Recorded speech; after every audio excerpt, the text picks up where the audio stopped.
welcome to Katrina's Creations. This is episode 282. And we're only a couple people away from hitting 3,800 subscribers. So when we do, I'll give it a little bit of time because we have some other things going on right now and my numbers as a result can fluctuate up and down. We'll talk about that in a few minutes. But yeah, there will be a upcoming giveaway after we've hit the 3,800. So let's get started with the good stuff. I have a finished object. The only thing that is left to do is put the button on the back. This is the sweater for my daughter-in-law, and it is all done. Now I did modify a few things. First off, you can see this is where I was last week, was right here. The top called for basically just casting off, and it was rolling. It's still rolling to an extent, but I think the button will help it out. But I actually put a row of single crochet around it. I might put a second one because I do have extra yarn. The sleeves, I did the same thing because I felt they were curling too much. So I have about 4 rows on the sleeves. And I also did the same on the bottom. The bottom has, and you can see it's still curling up some. Now if this was a natural fiber that I did this with, I could block this and it would turn out fine.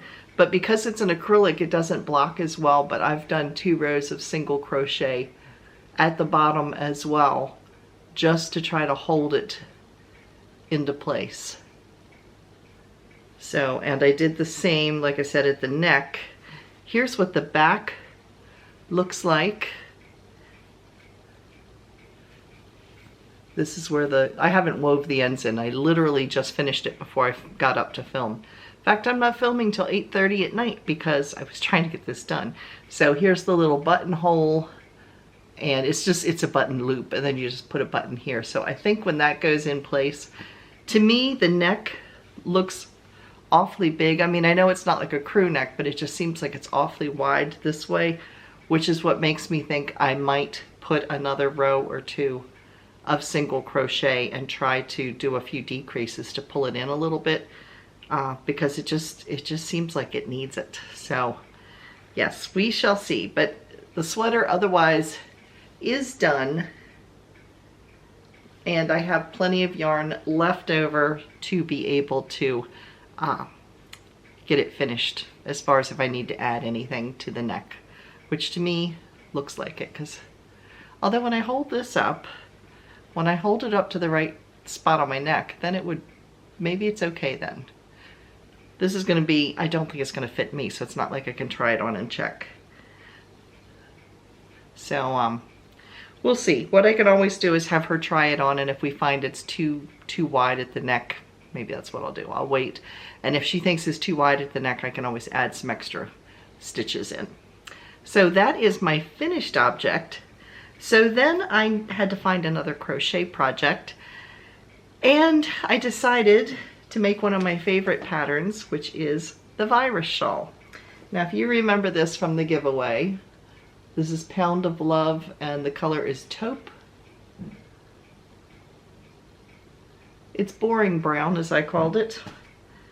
Oh, that was the other yarn. That wasn't this, but this is boring brown too. But here is my virus shawl so far. And because Pound of Love has over 1,000 yards in it, it is 1,020 yards. I should be able to make a good sized shawl out of it. This is not going to be for me. I'm going to make it for one of our craft fairs, or I'm going to try to sell it on Facebook Marketplace or something like that, or Etsy. Yeah, I don't really need a brown shawl. So, like I said, I just got started with this. This is a 4 weight, and I am using a 6mm hook. So, that being said, what all have you been working on this week?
Now, if you saw the Christmas in July fairies, you already saw the elephant in the room. Yes, the wig.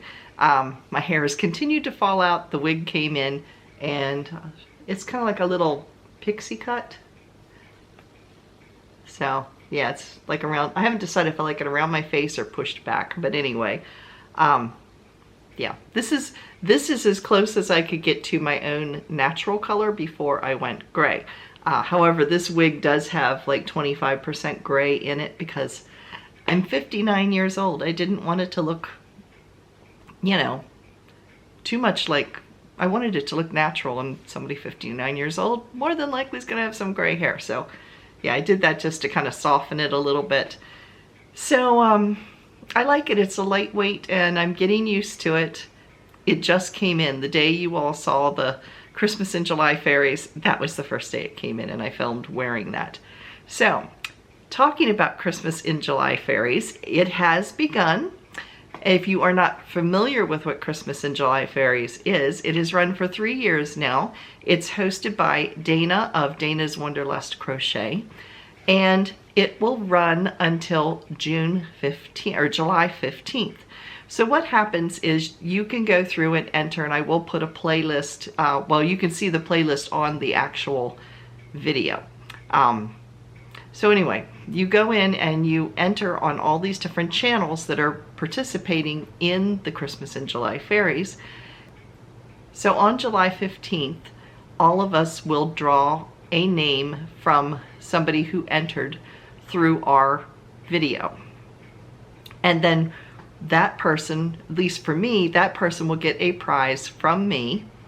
And then I will give their name to Dana. And then on July 25th, Dana will draw from the semi-finalists, and the name she picks will actually get a prize from all of the participating channels. So whoever's the grand prize winner, I think last year the person won over 120 different channels gifts. So I mean, it's huge. So anyway, it is a mega giveaway. So ours is going to be kind of fun. If you've missed the video with the instructions of how to enter, you can click the link right here. You do need to enter on the YouTube channel. I'm not going to be drawing it from Facebook or Instagram or anything else. You have to leave the comment in the Facebook or you have to leave the comment in the YouTube comments. Okay, and you need to leave a comment. Well, just watch the video. It'll explain what you need to leave a comment about, because it has to be very, very specific. Last year there was some issues with the analog with YouTube because it thought lots of people were robots because they were cutting and pasting comments and just going down through the list and commenting the same thing on everybody's channel. And the analog for YouTube sees the same comment being generated over and over again and thinks it's coming from a robot, so they shut that subscription down. So anyway, to avoid that happening, all of us are asking specific things that need to be entered in the comments. So like I said, you can go right over to that video, and that's the one you have to enter to be entered into the prize. So we have that going on, but we also, I have a yarn advent calendar. It's a 12-day, so it's going to be the 12 days of Christmas in July.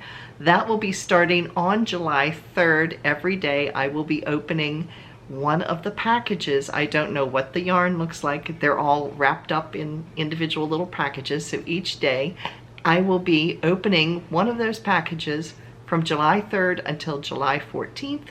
And then on the July 15th, I will be drawing to see which one of you wins one of the a prize. So we have that going on. Wednesday's video was a requested video. I got a Lion Brand haul that I showed about 2 weeks ago, and two of the books that I got were vintage books. This is a reprint of the 1916 Lion Brand pattern book. So I'm going to be doing a review of these two books. This one has some of the patterns from this book, but it also has some patterns in it from the 60s and maybe the 70s and some of the 50s. And so it takes some of those patterns and modernizes them for today. So we're going to be doing a book review on these two books. So that is, and it is knit and crochet. There's both types. In fact, I tend to think there's more crochet in this book than there is knitting. So yeah, it should be fun. So that is going to be Wednesday's video. Now it's time for... Now in our Come and Get It section, Knit Picks is running a summer sale. Now it runs from now until July 24th. So just like it's running up to the Christmas in July. But anyway, it is the summer yarn sale at Knit Picks. It's up to 60% off. So I will put a link down below in the description box. If you just click the word more, it will open up and you can scroll down and you'll see Knit Picks. You don't need any coupon code. You basically just go over and you can shop, and the price, the discount depends on the weight of yarn and the price of the yarn, all that kind of stuff. But I will put a direct link, so when you click on it, it will take you right to the page where the sale is, so you can see what your possibilities are. So that is Knit Picks. Jimmy Beans yarn, or Jimmy Beans wool. I always want to call it yarn. It's Jimmy Beans wools. They have a sales section, and I will set that up too, because if you go to the sales section and just let it run, you know, it goes to like the most popular first or whatever. But if you click the little sort button, it says price lowest to highest. That's where you can see some of the bargains. So they do have some decent sales over there, looking at the lowest price first. So I will try to set that up too, so that you can click that link and go right over to where the prices are the best. And then lastly, we have Mary Maxim. They are running a sale. I'm not sure how long it's going to last, but they have a sale 25 to 50% off of all of their yarns. And they have lots of yarns. Some of the yarns they carry are Lion brand, some are their own brand, and some are some other brands. I mean, like well-known brands. So that is Mary Maxim. So those are the sales that I know of that are going on right now. And then of course, when Lion brand posts one, I let you know as soon as I know about whatever the sale is and whatever the coupon code is. So that is it for this week. Thanks so much for watching. Be watching for the upcoming videos that will start on July 3rd. And I will see you again on Wednesday to do a book review. Thanks again for watching, everybody. Have a great week. Bye, everybody.